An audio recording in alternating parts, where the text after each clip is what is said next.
தன்னோடு வரும் சமாரியாளை கண்டார். தண்ணீர் கேட்டார், அவள் தாகம் தீர்த்தார். தண்ணீர் கேட்டார், அவள் தாகம் தீர்த்தார். பாவ மன்னிப்பை கொடுத்து மகிழச் செய்தார். பாவ மன்னிப்பை கொடுத்து மகிழச் செய்தார்.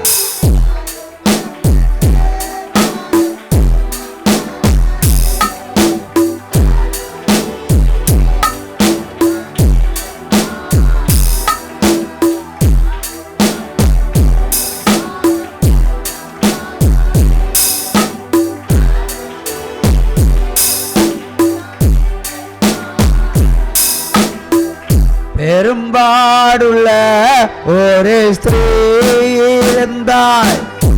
கடும் நோய் நீங்க பலரிடம் சென்றார்.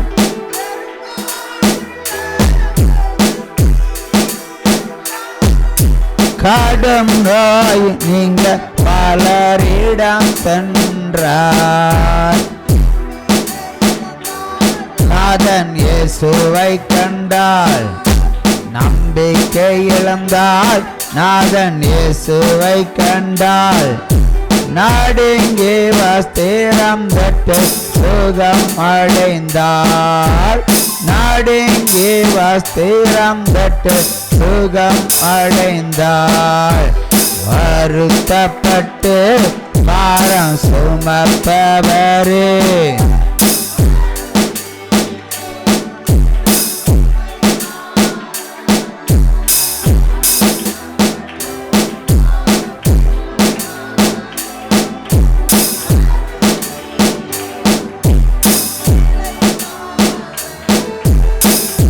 நாலு நாளாயிற்று நாறுமென்றார்.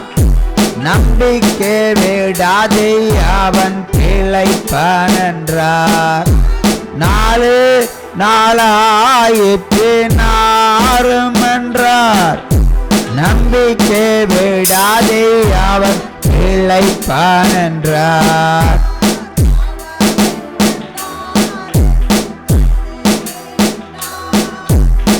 கவலைப்பட்டார் இயேசு, மரித்தவன் உயிர்த்து வர செய்தார். மரித்தவன் உயிர்த்து வர செய்தார். வருத்தப்பட்டு பாரம் சுமப்பவரே, வருவீர் இயேசுவிடம் இளைப்பாற. வருத்தப்பட்டு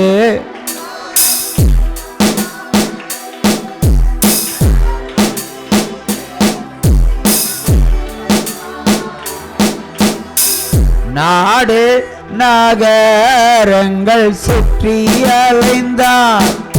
நானே வழி நானே சத்தியம் என்று உரைத்தார்.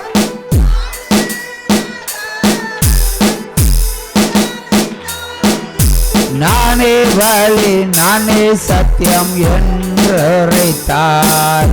களைப்படைந்தார், அத்தி மரத்தை கண்டார். களைப்படைந்தார், அத்தி மரத்தை கண்டார். கனியற்றிருப்பதை கண்டு சபித்தார்.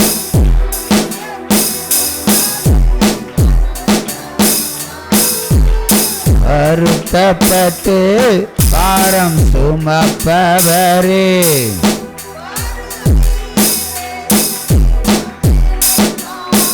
வருத்தப்பட்டு பாரம் சுமப்பவரே,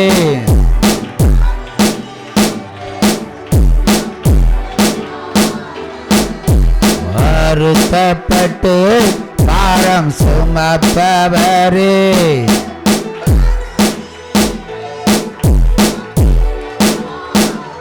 வருத்தப்பட்டு பாரம் சுமப்பவரே, வருவீர் இயேசுவிடம் இளைப்பாற.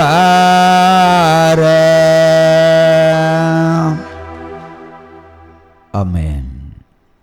ஒடிசா மாநிலம் ஒரு அப்பளம் போல் நொறுக்கப்படுவதை பார்க்கிறேன், காண்கிறேன், நிறைவேறும், நடக்கும் என்று கர்த்தர் வருகிறார். ஹல்லேலூயா. கல்கட்டா கதி கலங்கி போகும். இந்தியா தேசத்தில் இருக்கிற அநேக மாகாணங்களுக்கு இயற்கை அழிவுகள் உண்டாயிருக்கும் என்று கர்த்தராகிய தேவன் சொல்லுகிறார். ஹல்லேலூயா, ஹல்லேலூயா. சில பட்டணங்களில் ஹல்லேலூயா 10 அடி உயரத்திற்கு மேல தண்ணீர், ஜலம் ஜலம் ஜலா.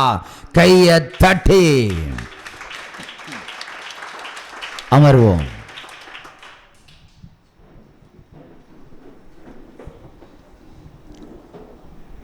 இன்று வாசித்த வேத புஸ்தகத்தில் இருந்து உங்களுக்கு பிரியமான ஒரு வேத வசனத்தை எடுத்து வாசிக்கலாம்.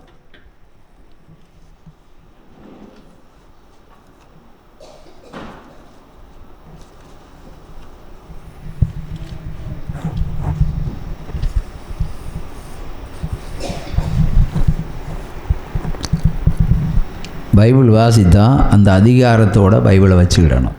எந்த ஓய்வு நாளானாலும் சரி, ஒரு அதிகாரம் வாசித்தால் அந்த அதிகாரம் திறந்த புத்தகமாக உங்கள் மடியில் இருக்கணும், மூடி வச்சிருக்கக்கூடாது. அதில் இருந்தால் வசனங்கள் தியானிக்கப்படும். அதி சீக்கிரத்தில் நீங்கிவிடும் இந்த லேசான உபத்திரவம், அதி சீக்கிரத்தில் நீங்கிவிடும் இந்த லேசான உபத்திரவம். சோர்ந்து போகாதே, நீ சோர்ந்து போகாதே,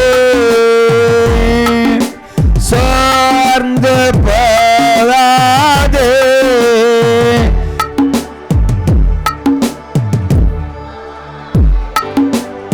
அதி சீக்கிரத்தில் நீங்கிவிடும் இந்த லேசான உபத்திரவம். வாசிப்போம். 1 கொரிந்தியர் 10:20. 1 கொரிந்தியர் 10 அதிகாரம் 20வது வசனம். அஞ்ஞானிகள் பலியிடுகிறவைகளை தேவனுக்கல்ல பேய்களுக்கே பலியிடுகிறார்கள். அஞ்ஞானிகள் பலியிடுவது தேவனுக்கல்ல பேய்களுக்கு. திரும்ப ஒரு முறை வாசி. அஞ்ஞானிகள் பலியிடுகிறவைகளை தேவனுக்கல்ல பேய்களுக்கே பலியிடுகிறார்கள். திரும்ப ஒரு முறை. அஞ்ஞானிகள் பலியிடுகிறவர்களை தேவனுக்கல்ல பேய்களுக்கே பலியிடுகிறார்கள் என்று சொல்லுவேன். இந்த அஞ்ஞானிகள் என்பது யார்? புறஜாதி நபர். அஞ்ஞானிகள், விஞ்ஞானிகள்.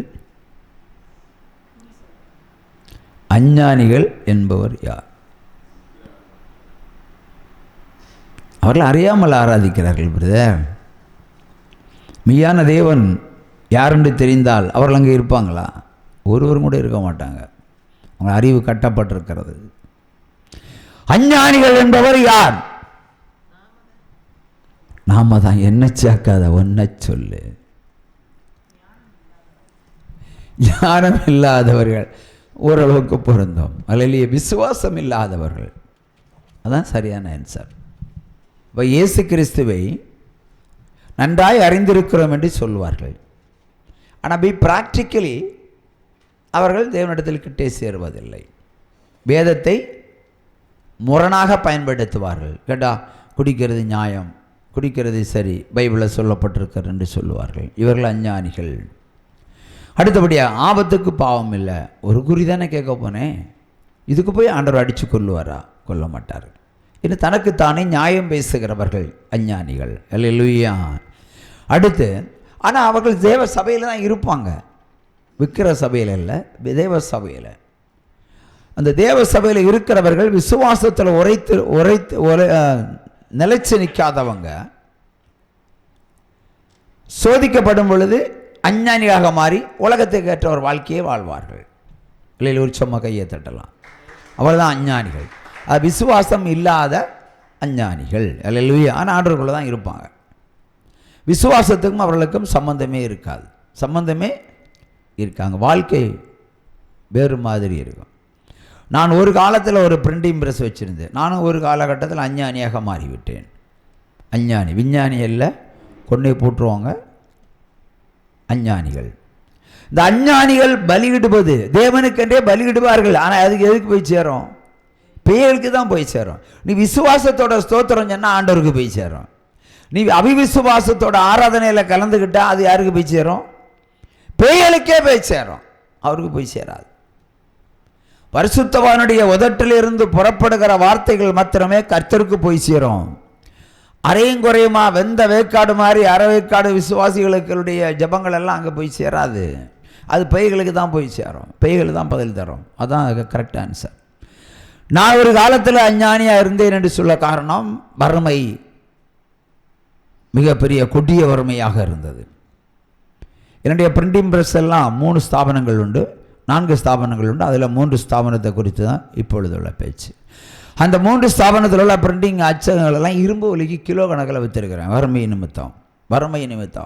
அப்படி வரும்போது ஒரு குடுகுடுப்பக்காரன் வரான், குட்டுன்னு நல்ல காலம் பிறக்குன்னு சொன்னோம். அப்போ நம்ம இந்த தாகத்தோடு இருக்கிறோம். என்ன தாகத்தோடு இருக்கிறோம்? பொருளாதார தாகத்தோடு இருக்கிறான். அந்த நேரம் பார்த்து ஆறுதல் சொல்வது போல வரான், நல்ல காலம் பறக்கு, நீ கொடீஸ்வரன் ஆயிடுவேன். ஆனால் இப்போ கந்தூசினால் உனக்கு ஒன்றும் இல்லை. அப்போ கொஞ்சம் கூட திருப்தியாச்சு. ஏன்னா உண்மையைத்தானே சொன்னான். உண்மையை சொல்லும்போது ஏற்றுக்குள்ள மனசு பக்கம் வருவாங்க. எப்போவுமே நம்முடைய இருதயம் எப்பொழுதும் நம்ம இருதயம் எதை எதிர்பார்க்கிறதோ அதை யாராவது ஆறுதலாக பேசினாலோ வார்த்தையினால சொன்னாலோ இல்லை ஆண்டவர் சொன்னாலோ யார் சொன்னாலும் அதை நமக்கு ஏற்றுக்கொள்ள ஒரு சூழ்நிலை உண்டாகும். ஆனால் அது கர்த்தரிடத்தில் வந்தால் ஏற்றுக்கொள்ள வேண்டும், பிசாசனிடத்தில் வந்தால் ஏற்றுக்கொள்ளக்கூடாது. ஆனால் நம்முடைய வறுமை நிமித்தம், தரித்திரது நிமித்தம் பிசாசனுடைய பேச்சுக்கு நம்ம செவி கொடுப்போம். அல்லேலூயா. இப்போ பிசாசனுடைய சப்தத்துக்கு செவி கொடுத்தாலே ஒருவன் பாவம் செய்து விட்டான். உற்சாகமா கையை தட்டுங்க. அல்லேலூயா. அன்றைக்கு எனக்கு இருந்த வறுமை நிமித்தம் நானும் செவி கொடுத்து கேட்டேன். அல்லேலூயா. என் ஆறுதலாக இருந்தது. நம் பஞ்சத்தில் இருக்கும்போது, தரித்திரத்தில் இருக்கும்போது சொந்த பந்தம் கூட நம்ம கூடவே இருக்காது. பணம் இருந்து பார்க்கட்டும், எல்லாம் கூடவே இருப்பாங்க. பணம் இல்லைன்னா இருக்கிறவங்களாம் ஓடி போயிடுவாங்க. அல்லேலூயா. முடிஞ்சால் மேரேஜ் இன்விடேஷனே கொடுக்க மாட்டாங்க, அந்த மாதிரி ஒதுக்கிடுவாங்க. சொந்தம் பந்தம் மத்தியில் சக்கந்தமாக வேண்டும், அதான் கிறிஸ்தவம். அல்லேலூயா. அன்றைக்கும் அப்படிப்பட்ட நிலையில் அந்த ராப்பாடி சொன்னதை நான் செவி கொடுத்து கேட்டபடியினால் ஒரு பாவச் செயலுக்கு நான் ஆட்படுத்தப்பட்டேன், உள்கொடுக்கப்பட்டேன். அவன் என்ன சொன்னான்? உன் பஞ்சம் எல்லாம் மாறும், உனக்கு வேற ஒரு பிரச்சனை இல்லை, உனக்கெல்லாம் மந்திரம் வச்சா மந்திரவாதிக்கு தான் ஆபத்து. நமக்கு விதமாக பேசுகிறான் பாருங்க, எப்படியெல்லாம் நம்மளை வலைவீசி பிடிக்கிறான். உனக்கெல்லாம் மந்திரம் வச்சா, பொதுவாக ஆம்பளைங்களை சொல்லுவாங்க மந்திரமாவது தந்திரமாவது, அதெல்லாம் நமக்கு வராது, அதெல்லாம் சும்மா கட்டுக்கதைன்னு சொல்லுவாங்க. அவள் இப்படி இருக்கிற மனநிலையில் இருக்கும் பொழுது பேயாவது பிசாசாகனு நினச்சிக்கிட்டு இருக்க நேரத்தில் இந்த பேய் வந்து நம்மக்கிட்ட சொல்லுது, ஒரு பேயும் ஒன்று செய்யாது, உனக்கு வந்து இருக்கிறது கண் தூசி தான், உனக்கு வந்தது கண் தூசி தான். ஒன்றும் வேணும், எனக்கு ஒரு 300 ரூபா கொடு. 3000மோ 3 லட்சமோ கேட்கல, ஒரு 300 ரூபா கொடு. 300 ரூபா கொடுத்தா நான் ஒரு பூஜை போட்டு நான் அதை திரும்ப கொண்டு வருவேன். எப்போ வருவேன்னு சொல்ல மாட்டேன், எப்போது ஒரு முறை வருவேன். அதை நீ இந்த வாசல்லாம் போட்டால் போதும், உன் பிரச்சனையெல்லாம் தீரும்னு சொன்னான். பிரச்சனையெல்லாம் தீரும். கர்த்தர் வாக்கு தத்தம் பண்ணினா அது சரி, பிசாசு வாக்கு தத்தம் பண்ணினா நம்மளை மேலும் மேலும் வலைகளில் விழ வைக்கிற ஒரு கண்ணி, மேலும் மேலும் வலையில் விழ வைக்கிற கண்ணி. நாம் நம்பணும், பஞ்சம், தரித்திரம், பிள்ளைக்கு பால் வாங்க முடியவில்லை, டீ குடிக்க முடியவில்லை, இயந்திரங்களெல்லாம் சும்மா அப்படியே உட்காந்து கிடக்கு, 1 2 வித்துச்சு இரும்பு விலைக்கு, மிச்சம்லாம் அப்படி இருக்குது, ஓடாமலே இருக்குது. அவன் சொன்னதுக்கு செவி கொடுத்து 300 ரூபா கையால் கொடுத்தேன். 300 ரூபாய் கொடுத்துக்கிட்டு தான் ஆண்டவரே தப்பு, ஆண்டவரே தப்பு. இப்போ ஞானம் வருகிறது. கொடுக்கும் வரைக்கும் ஞானம் இல்லை, அது அஞ்ஞானி. கொடுத்த பிறகு ஆண்டவரே அவன் திரும்பியே வரக்கூடாது, அவன் சிவாசிக்கே போட்டோம், இந்த பக்கமே வரக்கூடாது, நெல்லிமோ எதிர்த்து நிச்சப்போம். அப்போ தான் அதிகமாக நிச்சப்போம். ஏன்னா குற்ற உணர்வு, பய உணர்வு. அவன் விக்கிரகத்தை வழிபட்டு தான் இதை கொண்டு வருவான், கொண்டு வந்து இதில் வச்சிருவான். அப்போ பிரச்சனை வேறு மாதிரி போகும். பயத்திலேயாவது இப்போ ஆண்டவரை தேடுறது. சிலர் பயத்தில் ஆண்டவரை தேடுவாங்க. வார்த்தை கண்டு நடுங்கி ஆண்டவரை தேடணும். ஆண்டவரை கண்டு பயப்பட வேண்டிய அவசியம் இல்லை. ஆனால் அவருடைய வார்த்தைகளை கேட்டு நடுங்கணும். இப்போ அவர் ஏதாவது பண்ணிடுவாரோ, தேவன் கொன்னுருவாரோ என்ற பயத்தில் அவரை தேடுகிறேன். ஆனாலும் குறித்த நாளிலே குறித்த நேரத்திலே அவன் வந்தான். ஒரு எலுமிச்சம்பழம், 3 வத்தல் மிளகு, அப்புறம் ஒரு சுண்ணாம்பு கலை மாதிரி ஒன்று. அல்லேலூயா. வாங்கி இதை நீ என்ன பண்ணணும், வாசலில் கட்டி தொங்க விடணும். உன் கண் தூசி எல்லாம் மாறும். நிறைய வீடுகள்லாம் நீங்கள் பார்ப்பீங்க, இதெல்லாம் கட்டி தொங்க விட்டுருப்பாங்க. அது மாறிடும். ஒன்று. 2வது சொன்னான், அவனுக்கு ஒரு மஞ்சள் பையிலுன்னு ஒன்று தூக்குனான். ஒரு பொடி பேப்பரில் இந்த மூக்குப்பொடி பார்சல் பண்ணி வச்சுருக்கோம் மாதிரி இங்கே வச்சான் ஆப்பு. நான் பல சாட்சிகளை சொல்லியிருக்கிறேன். ஏன்னா இங்கேயும் விற்கிறதை தேடினவர்கள் உண்டு. அதற்காக ஆண்டவர் கொடுக்க போகிற தண்டனைக்காக இதை சொல்லுகிறேன். அல்லேலூயா. இந்த பொடி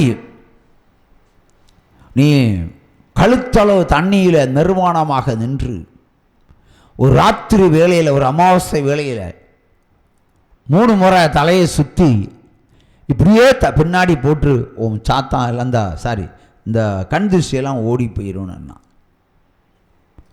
சரி, வேறு வழி இல்லை. அக்காலத்தில் ராப்பாடிகளை கண்டு நிறைய பேருக்கு பயம் உண்டு. அவன் சபிச்சா அது மாதிரி நடக்கும்னு பயம்.